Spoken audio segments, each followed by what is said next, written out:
Ingram Smith, Bud Elliott back again to do another episode of the Nolecast. Have Chuck Blunt with us as well to give his insight and some of the particular numbers and his unique view of sports and give some great historical references to how this offense has operated in the past and how they've used the pieces. So, Chuck, appreciate you joining us again. As always, we'll thank our sponsors at the top here. Chad and his team, his legendary team. Worked with 600 Nolecast listeners, Bud numerous times, fantastic team, fantastic guy, fantastic Seminole, wholeheartedly endorse Chad and everything that he does. The great team at Congruity, we say that 9 or 10 Nolecast businesses have worked with Congruity. That number is probably closer to 15 if you count all the times that I've chosen to work with them at various stops. Fantastic, again, fantastic.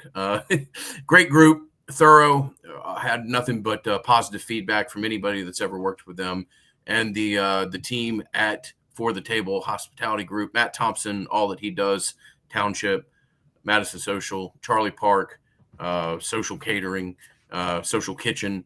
It's hard to go anywhere in Tallahassee without seeing one of their properties, and it's hard to imagine a game day without a quick trip to either Madison Social or Township for me. So thank you to all our sponsors. And with that, let's talk some running backs. Let's do that. Okay, so off the top, new scheme. Gus Malzahn comes in, much more run focused. A guy with a pretty good track record of successfully rushing the ball when he has like at least equal or better talent. Sometimes even in the underdog role has found a way to do so. Pretty good job of creating angles so you don't have to necessarily rely on linemen who can just go out and just bully people, which maybe you have a couple of those this year. We'll talk about that in the offensive line preview. Maybe you got a couple who need some of those angles and smarts and guile to get it done. But going to involve quarterback run game a whole lot as well to make sure the defense honors that. That's why you go out and get a Tommy Castellano so we can rush the football for you. Maybe the passing could be a nice little bonus if that could come along. Hopefully so. Cross your fingers. Graham, I need you to tell me how to pronounce this kid's name once and for all the listeners out there, because it's a guy they're going to be saying a lot. Yeah, you'll get used to it. By game 3, everybody will be like, "Oh man, Usman Kromah, hell yeah!" So yeah, Usman Kromah. Usman. And Usman is a dude. Thoroughly enjoyed getting to know his family as well. Great people. Sometimes you just meet everybody around a kid, and it makes sense as to why they are who they are and how they go about handling themselves. And Usman Kromah is a kid that from the time that he signed with Florida State, anytime that I've been fortunate enough to join my my humble podcast here with you, Bud, I've had to all but bite my tongue, man. I'm like, this kid's special. Obviously, we can talk about injury, we can talk about whatever, but if he plays, I think you've got as special of a piece as you've had here in 10 years. Now, there's some other pieces, and I think one piece in particular is getting a little bit slept on as to what they can do with him and how well he fits into that offense. So there is a mini tease, but the conversation for me at this position starts with Usman Kromah because that's a different piece, 100%. Chuck, you had a question for us before we hit record about what do we think the usage pattern is going to look like. Let's take that now. Yeah, so just looking at UCF, and since it was his last stop, the first 2 years he really split it up amongst his top 2 backs. You saw around 155 to 160 carries for the primary back, and then that second back was typically in the 105 to 115 range. And so my question is it going to be a lot like that since it's early in the offense and you need Usman to come along maybe a little slower? There's no guarantee he's going to be ready for that type of workload in September. But we know ultimately the last 2 years at UCF, Gus had a workhorse. He had R.J. Harvey. He gave him 225 to 230 carries throughout the season, and that was his bell cow. I would assume that is what the hope is for Kromah eventually, but this year may look a little bit closer to the 2021 and 22 seasons at UCF. Now, overall, the good thing is at UCF, Gus's offense had 47% success rate. They were top 10 rushing success rate. They were top 10 in yards per carry. So we know that regardless of how many times one guy is going to get the ball, Gus's system tends to work, and he's going to ram it down people's throat as often as possible and then throw play action off of it. So If it is a guy, though, like if there is somebody who gets a, RJ Harvey, Trey Mason, just to kind of name some of the guys in Gus's system who traditionally have gotten those kind of reps. If there is a guy like that, it's Usman. It's got to be. Like, there's no way we're giving Gavin Sawchek 200 carries. I mean, with all due respect. If we do, it means he's been really good. So, I mean, it can't be a bad thing, right? Yeah, it was Cheeto or not Cheeto. What was the bowl game version of it 2 years ago? Oh, the Cheez-It Bowl, Cheez-It against Bowl Oklahoma. version of him. No, I mean Roydell will play in here definitely. I mean, to me, that's the first name that jumps out as maybe the guy who gets the second number of carries, and maybe Roydell gets the most, and Usman they feel they bring him along at a speed that they feel appropriate.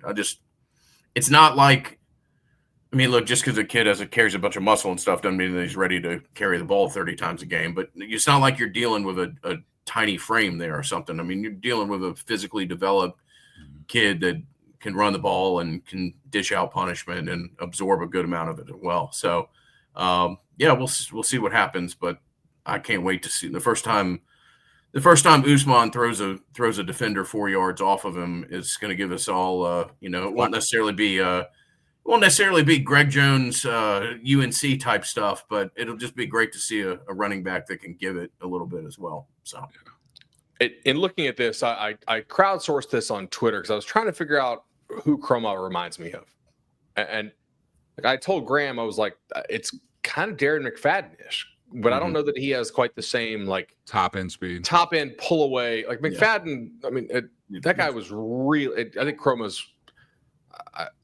If not the best running back in the class last year, in the very short list of conversations. Like it's clear FSU knew what they were doing, going to get him. Like they're going to run the crap out of the ball. You needed a guy who can take that kind of carries and really dish it out. Like that should hit. I think it should hit fairly early. We've seen Malzahn discuss his pass protection abilities and how happy that he's been with Kromah and his development so far, which has been fantastic, especially for a guy in Malzahn doesn't really say very much. But I said, hey, Twitter, top end speed, maybe not up to Darren McFadden, but stylistically and build pretty similar. Who you got? Some pretty interesting names here. Matt Forte, who was a stud at Tulane and then really good for the Bears. Chicago Bears. Yeah, like for people are like Matt Forte. I'm like, guys, Forte played like a decade in the league. Like that's a pretty. Everybody would take that result. Here's one, because Kromah can catch, too. Najee Harris. Mm-hmm. That's a good one. Yeah, I kind of like that one, actually. I don't know why I hadn't thought about that earlier, but it makes a lot of sense. Tony Pollard, I don't know if I totally see that. I think he's more physical, especially at the same age. Latavius Murray is an interesting one. Chuck, did he play for your Ravens? For like 1 year, I think. Okay. Alvin Kamara, I thought Kamara was faster, maybe not. Anyway, I think like this guy, in theory, could be one of the very best backs in the ACC immediately if he hits the ceiling. Like I'm not sure there's that many backs you would take in this league over him right now if he plays to his ceiling. Miami's got a couple they like, but Clemson's probably starting Adam Randall at running back, the former receiver. Mm-hmm. So, like, it's not like maybe he's a stud. I don't know. Des Reed at Pitt is really damn good, obviously. Louisville's got two young studs, but I like this kid a lot. And if this offense goes, it's probably going to be because this kid goes off and makes some schemed up plays and also some like awesome individual plays that he just, that's why you pay the kid, right? Like you got to come in and be a stud. And the NFL team put the resources at a running back like this, they would ride the crap out of him. Mm-hmm. And I think that's kind of how you have to start thinking about this sport a little more. It's why I think we were kind of annoyed with maybe some of the usage at receiver and tight end in the previous episode that we just recorded. It's like you got a boatload of resources in that tight end room. Kind of need you guys to start playing well and playing well like right now. I think Kromah could be really good. I'm repeating myself here, but it's interesting that Graham, you brought up Roydell. Like I think that's an opinion that is not wrong, but like I think it's going to turn a lot of people off after what they saw last year. Like, do you think he's a better fit for what Malzahn does? I just think he's probably the safest option in that room. Now, I'm not. You're right. I probably wasn't factoring in the Oklahoma transfer there as well. That's an option. The kid that I think with some of the stuff that you do with either rocket or orbit motion, I think a lot of people have forgotten about Jaylen Lucas, and I think he could be a very big piece of this offense. I do. I think he just fits really well.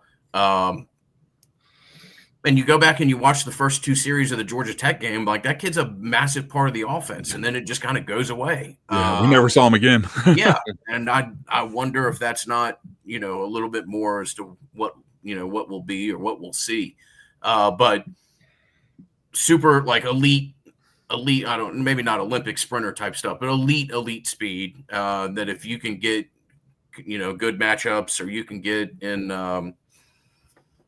Rocket is more the motion that you're really more motioning aggressively to create an angle for a kid. I could see that being all day with what you do with Jaylen. And I think in this offense, maybe he only touches the ball, 8 to 12 times a game or something. But I think has the potential to be a very explosive piece for him. I keep envisioning Kermit against Syracuse in 2013 on that reverse. Remember, Jameis was out there lead blocking for him, but it's that type of play where you get him in motion and you can shovel pass or like one of those jet passes or even a handoff to him and hopefully get the numbers in your favor and just unleash them on people.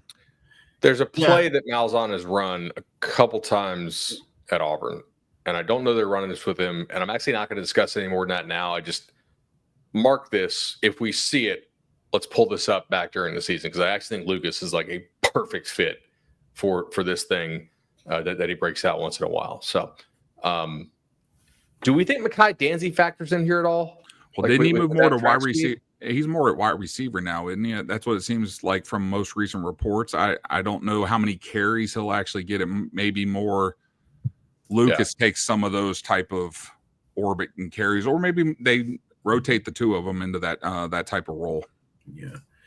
Danzy's special. I wonder if he just wouldn't shock me if he didn't become a full-time track athlete. Now, look, they're really excited about him. That's not reflective of anything I've heard or whatever, but the kid is a legitimate, Olympic I think he's got like a full-blown Adidas track deal as an example. Like that's a special piece of clay. And I do think you're right, Chuck. I think that's more kind of long-term. He sees himself as a wide receiver more than a running back. That is a significant piece that you'd love to find a way to get involved because, granted it's not 100-meter type stuff, but that's a kid that wouldn't shock me if he doesn't one day, wear an American flag across his chest and run a 400-meter hurdle or something like that for the old US of A.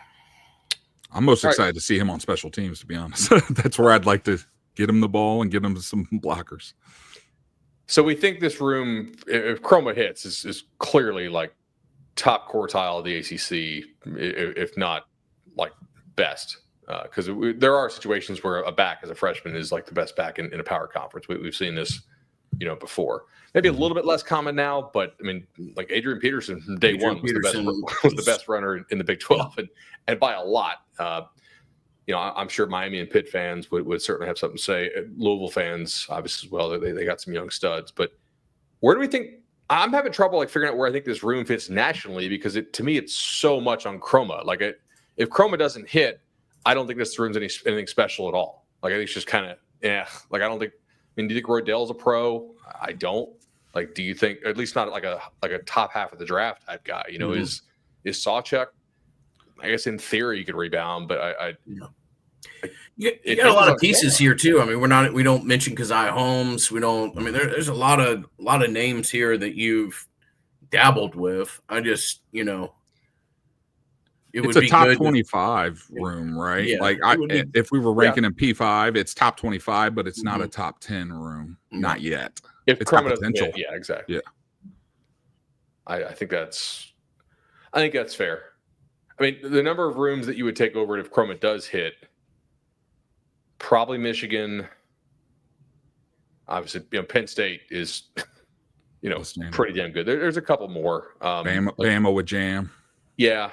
Hughes at Oregon is like, we know they paid up big and the results or the reviews there have been great. Obviously, he was just way better level player than Tulane. Texas with Baxter is up there. Yeah, if he comes back healthy for sure. But I think this room has a lot of potential. Like this is why you can't totally write this FSU team off. Like there are some guys at the skill positions that have some real potential to be awesome if they can hit it. Like you're not going to go out here and say, oh, these guys suck. Like they don't. Like could the results suck? In theory, sure, but like they got some real upside here. I think this group could be really nice.